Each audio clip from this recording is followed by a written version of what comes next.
गोंयान घराघरांनी आता इलेक्ट्रिसिटीचे साधे मीटर न्ही तर स्मार्ट मीटर्स लागतले हाचेर चर्चा गोंयभरान चालूच आसा। सुमारे 7.5 लाख गोयच्या घरांनी स्मार्ट मीटर्स लागतले ऑगस्ट 2027 मेरेन।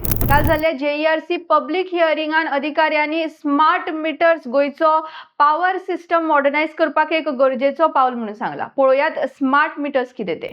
स्मार्ट मीटर नॉर्मल मीटर सारकोच रिडिंग दितलो। हितून वेगळें कितें काय म्हटल्यार स्मार्ट मीटरान एक कम्युनिकेशन फॅक्टर ऍड जाता। तुमचे रिडिंग सिक्युअर्ड नेटवर्काच्या माध्यमांतल्यान इलेक्ट्रिसिटी डिपार्टमेंटाकडे वयतले आनी हितून वेगळें कितें काय म्हटल्यार तुम्ही तुमच्या इलेक्ट्रिसिटी युजेजाचेर नजर दवरपाक पावतले। पण स्मार्ट मीटराचेर सालसेट वाठारान अनेक विरोध ऐकले। थळावी म्हणतात की थोड्याच वर्सां पयलीं त्यांच्यानी नवे मीटर लायल्ले आनी ते बरे चलतात। तरी आसतना स्मार्ट मीटर ह्या वेळार लावप एक फायनान्शियल बर्डन जाल्लो आसा आनी ट्रान्सपरन्सी आनी कोणाक कन्सल्ट केले ना हेचेर देखून त्यांच्यानी प्रश्न उबारलेले आसा। तरी आसतना स्मार्ट मीटर्स लावप गोयचो पॉवर सिस्टम मॉडर्नाइज करपाक गरजेचो पावल आसा अशें अधिकारी म्हणतात। हे सगळे ऑपोजिशन जे आसा ते पॉलिटिकली ड्रिवन आसा अशें त्यांचे म्हणणे।